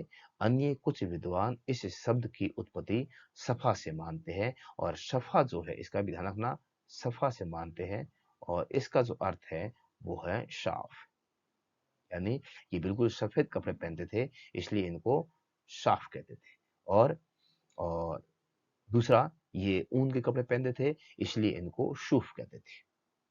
इस्लाम के आरंभिक शताब्दियों में कुछ आध्यात्मिक लोगों की रुचि रहस्यवाद और वैराग्य की ओर विकसित हुई। इन रहस्यवादियों का अपना एक अलग से ही अंदाज था। जिनका अलग से जो अंदाज था, जो आध्यात्मिक लोगों में रुचि रखते थे, जो आध्यात्मिक प्रवृत्ति के थे, जो रहस्यवाद और जो वैराग्य की ओर विकसित होने वाले लोग थे, उन्हीं को आगे बढ़कर क्या कहा गया है? उन्हीं को सूफी कहा गया है। तो अब हम बात करते हैं कि सूफी मत के विकास में खानकाह का क्या योगदान था। खानकाह देखिए, 11वीं शताब्दी तक आते आते सूफीवाद ने एक पूर्ण विकसित आंदोलन का रूप ले लिया था। सूफी अपने को एक संगठित समुदाय खानकाह, सूफियों के रहने का स्थान, खानकाह किसे कहते थे? जहां सूफी संत लोग रहते थे, उसको खानकाह कहते थे। सूफियों के रहने का स्थान को केंद्र में रखकर स्थापित करते थे। खानकाह एक फारसी शब्द है। कैसा शब्द है? फारसी शब्द है, जिसका नियंत्रण शेख द्वारा किया जाता था। शेख हैं, पीर हैं, मुरीद हैं, मुरीद द्वारा किया जाता था। ये लोग गुरु के रूप में जाने जाते थे। ये लोग अपने अनुयायियों की भर्ती करते थे और अपने वारिस की नियुक्ति करते थे। ये अनुयायी सूफी मत का प्रचार करते थे। आपको पता होगा कि जो पीर है, ये अपन सारे जुड़े हुए थे, जिसमें विशेषकर जो शेख है, ये गुरु की भूमिका में थे, और जो मुरीद है, इनको ये शिष्य की भूमिका में थे। तो ये आगे से आगे कड़ी से कड़ी जुड़ी होती थी। तो इस प्रकार से खानकाह के माध्यम से भी जो सूफी मत है, इनका विकास किया। आगे जो शिष्य है, शिष्यों के द्वारा जनता में, और जनता फिर आगे से आगे सूफी मतों का विकास करते रहते थे, इनका प्रचार प्रसार करते रहते थे। इसके अगले पोर्शन को देखिए, और अगला जो पोर्शन है वो है सिलसिला। सिलसिला क्या है, इसको देखिए। सिलसिले का शाब्दिक अर्थ, कई बार पूछ लेते हैं कि सिलसिले का शाब्दिक अर्थ क्या है। तो सिलसिले का जो शाब्दिक अर्थ है वो है जंजीर। शाब्दिक अर्थ क्या है? जंजीर। जंजीर जो शेख तथा मुरीद के बीच कड़ी का कार्य करती है। सूफी सिलसिलों का गठन लगभग 12वीं शताब्दी में प्रारंभ हुआ है। पहली अटूट जो कड़ी है वो है अल्लाह और पैगंबर, यानी अल्लाह के द्वारा पैगंबर मोहम्मद को संदेश दिया गया है। तो पहली कड़ी हो गई है अल्लाह, इसकी दूसरी कड़ी हो गई है पैगंबर मोहम्मद, इनके बीच की मानी जाती है। और इसके बाद में जो मोहम्मद पैगंबर जो है, पैगंबर मोहम्मद के द्वारा शेख को विभिन्न प्रकार की शिक्षा दी गई थी और शेख के द्वारा मुरीद यानी कि शिष्यों को शिक्षा दी गई थी। इस प्रकार से आगे ये कड़ी जुड़ी हुई है और कड़ी जुड़ी होने के कारण ही कड़ी से कड़ी, ये कड़ी है, ये कड़ी है, आप देख रहे हैं ये सारी कड़ियाँ आपस में जुड़ी हुई है। ये कड़ी किस प्रकार की है? ये अल्लाह की कड़ी है, ये पैगंबर मोहम्मद की कड़ी है, ये शेख की कड़ी है, ये मुरीद की कड़ी है और ये जनता की कड़ी है। ये कड़ी से कड़ी जुड़ी होने के कारण विद्यार्थियों इसको क्या कहते हैं? जंजीर कहते हैं। जब कड़ी से कड़ी जुड़ती है तो क्या बनती है? जंजीर बनती है। तो इस प्रकार से ये क्या बन जाती है? जंजीर बन जाती है। तो इसका अर्थ हो गया जंजीर। पीर की मृत्यु के बाद उसकी दरगाह उसके अनुयायियों के लिए तीर्थ स्थल के रूप में तीर्थ स्थल का रूप ले लेती थी। दरगाह का अर्थ है दरबार। ये ध्यान रखना, दरगाह का जो अर्थ है वो क्या है? दरबार। देश विदेश से पीर के अनुयायी पीर के अनुयायी पीर की दरगाह पर उनकी बरसी के अवसर पर जियारत के लिए आते हैं, यात्रा करते हैं, धार्मिक यात्रा करते हैं, जियारत के लिए आते हैं। और इस प्रकार की जो जियारत होती है, जियारत पर अनुयायियों के मेले को क्या कहते हैं? उर्स कहते हैं। क्या कहते हैं? उर्स कहते हैं। उर्स का अर्थ है पीर की आत्मा का परमात्मा से मिलन। पीर की आत्मा का परमात्मा से मिलन। तो इस सिलसिले में उर्स मनाया जाता है। चलते हैं अगले क्वेश्चन की ओर। अगला क्वेश्चन है कर्नाटक की वीर शैव परंपरा का वर्णन कीजिए। कर्नाटक की वीर शैव परंपरा। साथियों, ये हम पिछले जो वीडियो में हमने एक प्रश्न पेपर जो हल किया था उसमें भी हम इसकी चर्चा कर चुके हैं और पुनः इसकी चर्चा कर लेते हैं, कोई दिक्कत नहीं है। जब प्रश्न दोबारा भी आ गया है तो हम पुनः इसकी चर्चा कर लेते हैं। 12वीं शताब्दी में दक्षिण भारत के कर्नाटक राज्य में एक नवीन शैव आंदोलन प्रारंभ हुआ, जिसे वीर शैव मत अथवा लिंगायत मत के नाम से भी जाना जाता है। और आप सभी को पता है कि जो वीर शैव है, देखिए इस आंदोलन का जो नेतृत्व है वो किसने किया था? बासवना नामक एक ब्राह्मण था, इसने इस आंदोलन का नेतृत्व किया था। इसके अनुयायियों को क्या कहा गया? वीर शैव कहा गया। वीर शैव क्यों कहा गया? क्योंकि ये शिव के वीर थे। और लिंगायत क्यों कहा गया इनको? लिंगायत इसलिए कहा गया कि ये लिंग धारण करते थे। भगवान शिव जो है, भगवान शिव के प्रतीक के रूप में लिंग को ये छोटी सी एक मूर्ति के रूप में, ताबीज के रूप में अपने गले में धारण करते थे, इसलिए इनको लिंगायत के नाम से भी जाना जाता है। बासवना प्रारंभ में जैन मत को मानते थे, किंतु बाद में ये शैव हो गए। वीर शैव मत की प्रमुख जो शिक्षा है उसका विवरण कुछ इस प्रकार से दिया गया। देखिए, लिंगायत शिव को अपना आराध्य मानकर उनकी पूजा लिंग प्रतिरूप में करते थे। नंबर 2, लिंगायतों का मानना था कि मरणोपरांत यानी जब भी मृत्यु हो जाती है तो मरणोपरांत जो भक्त हैं वो शिव में लीन हो जाते हैं तथा पुनः संसार में उनका कभी जन्म नहीं होता है, कभी जन्म नहीं लेते हैं। तीसरा है यानी उनको मोक्ष की प्राप्ति हो जाती है। इसका मतलब यह है कि उनको मोक्ष की प्राप्ति हो जाती है। विशेषता तीसरी देखिए, तीसरी है कि वे पुनर्जन्म सिद्धांत को नहीं मानते थे। पुनर्जन्म का जो सिद्धांत है, इसका भी जो वीर शैव मत के जो विचारक हैं वो इसका विरोध करते थे। और चौथा बिंदु, वे ब्राह्मणीय अवधारणा के विरोधी थे। ब्राह्मणीय सामाजिक व्यवस्थाओं में जिन समुदायों को गौण स्थान था, वे लिंगायतों के ही अनुयायी थे। यानी ब्राह्मणों ने जिन लोगों को अशुद्ध कहा था, जिनको ये अपनी ब्राह्मणी व्यवस्थाओं में स्थान नहीं देते थे, उनको जो वीर शैव है या जो लिंगायत है, ये उनको अपना अनुयायी बना लेते थे और किसी भी प्रकार का भेदभाव नहीं करते थे। क्वेश्चन नंबर 22 देखिए, जन नेता के रूप में महात्मा गांधी के उत्थान का मूल्यांकन कीजिए। जन नेता के रूप में महात्मा गांधी जो है वो जन नेता के रूप में प्रसिद्ध थे और विद्यार्थियों, आपकी जानकारी के लिए बता दूं कि इससे पहले जो हमने 2023 का जो मॉडल पेपर जारी किया गया था माध्यमिक शिक्षा बोर्ड के द्वारा, उसमें ये सेम प्रश्न पूछा हुआ था। इसलिए मैंने इसका यहाँ हल नहीं किया है और ये यहाँ लिखा है कि हल किया जा चुका है। तो प्यारे विद्यार्थियों, जो 2023 का मॉडल पेपर जो मैंने हल करके यूट्यूब पर डाला था, वहां ये सेम प्रश्न किया हुआ है। आप इसका उत्तर वहीं से देख लें। चलिए अगले क्वेश्चन की ओर चलते हैं। राष्ट्रीय आंदोलन में नमक सत्याग्रह के योगदान का मूल्यांकन कीजिए। नमक सत्याग्रह के योगदान का, नमक सत्याग्रह क्या है उसको देखिए। भारत में वैसे तो आजादी दिलाने के लिए कई आंदोलन हुए थे, लेकिन उनमें से एक ऐसा आंदोलन हुआ हुआ था जिसने ब्रिटिश शासन की जड़ हिलाकर रख दी थी। इस आंदोलन का नाम था नमक सत्याग्रह। विद्यार्थियों, आप सभी जानते हैं, भली भांति जानते हैं कि 12 मार्च 1930 को गांधी जी ने अपने 78 अनुयायियों के साथ में साबरमती आश्रम से दांडी के लिए पद यात्रा प्रारंभ की थी और यह पद यात्रा 240 मील की थी। 240 मील की नमक यात्रा महात्मा गांधी और इनके सहयोगियों ने 24 दिन में पूरी की थी। 6 अप्रैल 1930 को वह दांडी पहुंचे, जहां उन्होंने मुट्ठी भर नमक हाथ में लेकर नमक कानून को तोड़ा और यहीं से महात्मा गांधी का जो दूसरा सबसे बड़ा आंदोलन है, सविनय अवज्ञा आंदोलन, ये शुरू हुआ। और नमक एक ऐसी चीज है जो अमीर से लेकर गरीब तक हर एक मनुष्य इस्तेमाल करता है।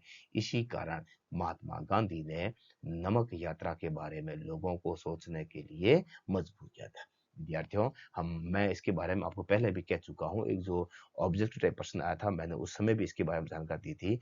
ये यहाँ थोड़ा सा कई विद्यार्थी कंफ्यूज हो जाते हैं। यहाँ जो आपकी डेट आई है 6 अप्रैल 1930 को, 30 को गांधी जी दांडी पहुंचे और उन्होंने मुट्ठी भर नमक हाथ में लेकर ब्रिटिश सरकार का कानून तोड़ा और ब्रिटिश सरकार के समक्ष उन्होंने अपने आप को अपराधी घोषित किया। तो यहाँ आपको चीज का ध्यान ये रखना है कि ये महात्मा गांधी और अपने 78 अनुयायियों के साथ में ये जो यात्रा है, ये यात्रा 5 अप्रैल को संपन्न हो जाती है। कब हो जाती है विद्यार्थियों? ये यात्रा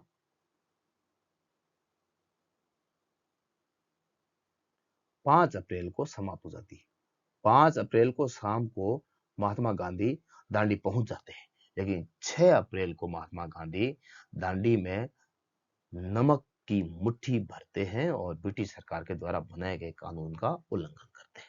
तो इसलिए यहाँ आपको ध्यान में ये रखना है कि 5 अप्रैल को महात्मा गांधी वहां पहुंच गए थे और 6 अप्रैल को नमक को मुट्ठी में लेकर ब्रिटिश सरकार के कानून का उल्लंघन किया। नमक कानून का उल्लंघन करने के बाद गांधी जी ने सविनय अवज्ञा आंदोलन शुरू करने की घोषणा की, जिसके दौरान ब्रिटिश सरकार ने महात्मा गांधी, वल्लभ भाई पटेल, जवाहरलाल नेहरू सहित लगभग 60,000 लोगों को गिरफ्तार कर लिया गया था। किंतु दूसरे गोलमेज सम्मेलन जो रिक्त स्थान अपने थे, उसमें यह प्रश्न पूछा हुआ था कि 1931 में जो दूसरा गोलमेज सम्मेलन मैंने बात की थी कि दूसरे गोलमेज सम्मेलन में महात्मा गांधी ने भाग लिया था, पहले में भी नहीं लिया था और दूसरे में भी भाग नहीं लिया था। तो दूसरे गोलमेज सम्मेलन को ध्यान में रखते हुए ब्रिटिश सरकार ने गांधी जी सहित कांग्रेस के नेताओं को रिहा कर दिया और 5 मार्च, ये ध्यान से सुनना विद्यार्थियों, 5 मार्च 1931, ये प्रश्न कई बार पूछते हैं, 5 मार्च 1931 को महात्मा गांधी और उस समय के भारतीय जो गवर्नर जनरल है, जिसका नाम था लॉर्ड इरविन, इनके बीच में एक समझौता होता है, जिसे इतिहास में गांधी इरविन समझौता के नाम से जाना जाता है। तो प्रश्न ये पूछते हैं कि गांधी इरविन समझौता कब हुआ था, या इसका एक नाम और है दिल्ली पैक्ट। ये समझौता कहाँ हुआ था? दिल्ली में हुआ था। ये समझौता दिल्ली में होने के कारण इसको दिल्ली पैक्ट के नाम से भी जाना जाता है। तो समझौता कब हुआ था? 5 मार्च 1931 को। किस किस के बीच में हुआ था? महात्मा गांधी और उस समय के गवर्नर जनरल लॉर्ड इरविन के बीच में हुआ था। के नाम से जाना जाता है। इस समझौते के तहत समुद्र के किनारे रहने वाले लोगों को नमक बनाने की छूट दी गई थी। इस प्रकार हम कह सकते हैं कि नमक यात्रा देश की सबसे पहली राष्ट्रवादी गतिविधि थी, जिसमें भारी संख्या में औरतों ने भी हिस्सा लिया था। इस सत्याग्रह ने पूरे देश में जाति, क्षेत्र, भाषा आदि की दीवारें तोड़कर भारत में राष्ट्रीय भावना के विकास में महत्वपूर्ण योगदान दिया था।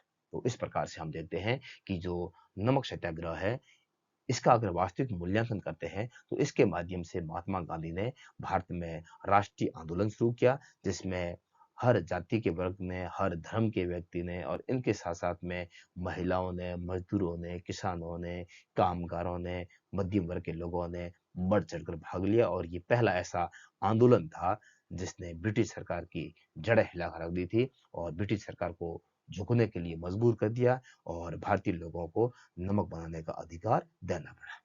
चलते हैं अगले क्वेश्चन की ओर।